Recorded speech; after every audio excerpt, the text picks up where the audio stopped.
Hello students, welcome to my channel. आज हम पढ़ेंगे हिंदी व्याकरण के कुछ इम्पोर्टेंट क्वेश्चन आंसर। हिंदी व्याकरण प्रश्न नंबर 1, भाषा किसे कहते हैं? उत्तर, भाषा वह साधन है जिसके द्वारा हम अपने विचारों को दूसरों के सामने प्रकट कर सके तथा दूसरों के विचारों को समझ सके।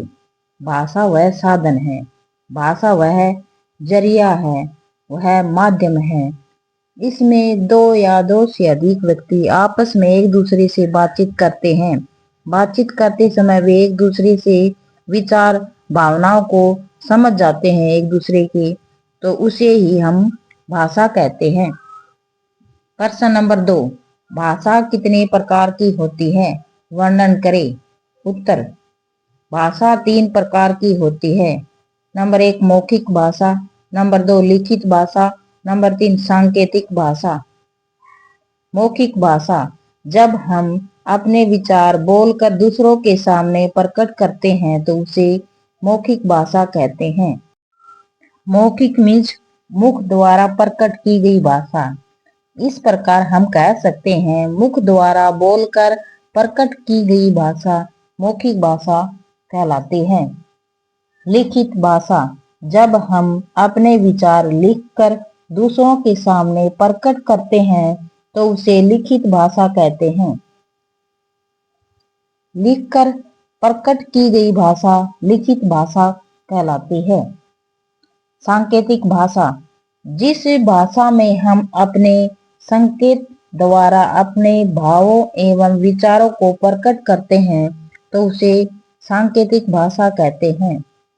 संकेतों, सांकेतिक भाषा संकेतों या इशारों द्वारा प्रकट की गई समझाई गई भाषा को सांकेतिक भाषा कहते हैं। प्रश्न नंबर 3, व्याकरण किसे कहते हैं? व्याकरण वह शास्त्र है जिसके द्वारा हमें किसी भाषा के शुद्ध या अशुद्ध रूप का ज्ञान होता है। जैसे राम पत्थर लिखता है, ठीक, राम पत्थर लिखती है, गलत। व्याकरण से ही हमें भाषा का शुद्ध अशुद्ध का पता चलता है, भाषा संबंधी उच्चारण का पता चलता है। प्रश्न नंबर 4, लिपि किसे कहते हैं? हिंदी की लिपि का क्या नाम है? उत्तर, लिपि भाषा के लिखने के ढंग को लिपि कहते हैं।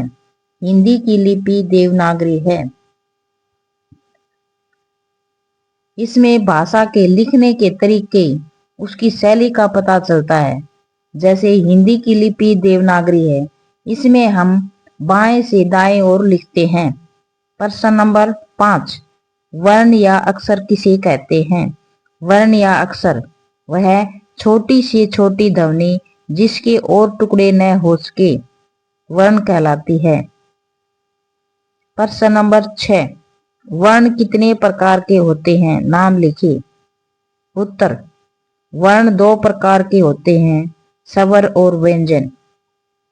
प्रश्न नंबर 7, स्वर किसे कहते हैं? स्वर वे वर्ण या अक्षर जो स्वतंत्र रूप से बिना किसी की सहायता बोले जाते हैं, स्वर कहलाते हैं। मतलब इनके बोलने में किसी भी अन्य अक्षर की सहायता नहीं लेनी पड़ती, वर्ण कहलाते हैं। और वर्ण के अंदर स्वर और व्यंजन दोनों आते हैं। प्रश्न नंबर 8, वर्णमाला किसे कहते हैं? उत्तर, वर्णों के समूह को वर्णमाला कहते हैं। बिल्कुल इजी है, याद कर लेना। प्रश्न नंबर 9, व्यंजन किसे कहते हैं? उत्तर, व्यंजन वे वर्ण या अक्षर जिनके बोलने में स्वरों की सहायता लेनी पड़े। व्यंजन स्वतंत्र रूप से नहीं बोले जाते, उन्हें बोलने के लिए हमें स्वरों की सहायता लेनी पड़ती है। प्रश्न नंबर 10, शब्द किसे कहते हैं? उत्तर, शब्द वर्णों के सार्थक समूह को शब्द कहते हैं। शब्द क्या होता है? वर्णों के सार्थक समूह को, वर्णों का समूह होता है लेकिन उसमें विसार्थक जिसका अर्थ निकलता हो उसे हम शब्द कहते हैं। वर्णों के सार्थक समूह को शब्द कहते हैं। निर्थक शब्द नहीं होने चाहिए, उसके अंदर सार्थक होने चाहिए जिसका अर्थ निकले। प्रश्न नंबर 11, वाक्य किसे कहते हैं?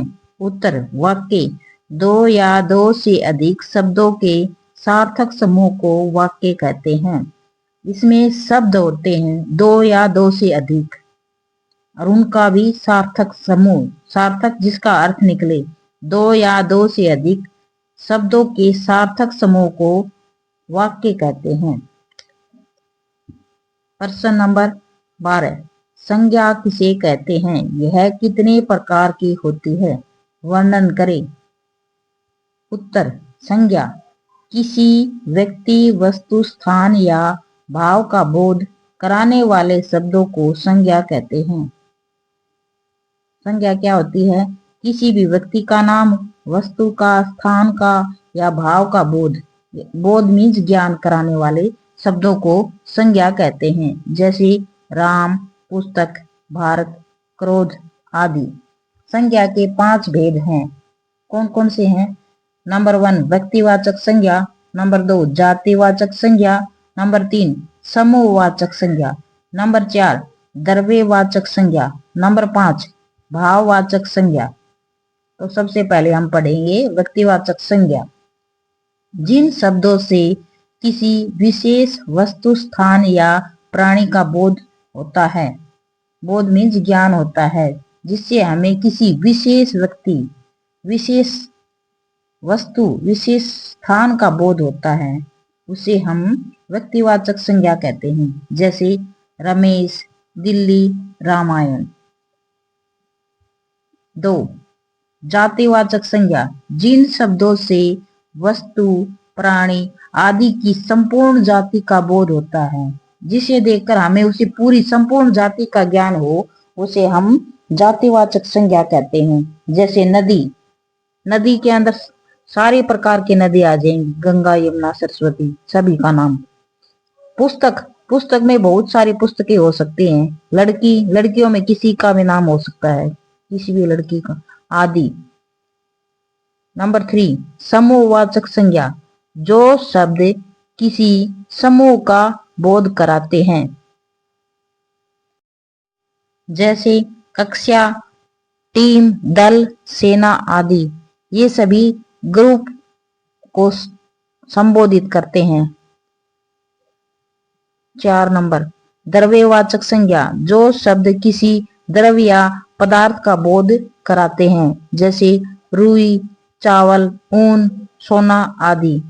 द्रव मीन्स धातु, जो किसी पदार्थ का बोध कराए। नंबर 5, भाववाचक संज्ञा। जिन शब्दों से किसी गुण, भाव, दशा आदि का बोध होता है, इनको हम अनुभव कर सकते हैं, इन्हें छू नहीं सकते। जैसे एकता, बुढ़ापा, दुख, हंसी, आनंद आदि।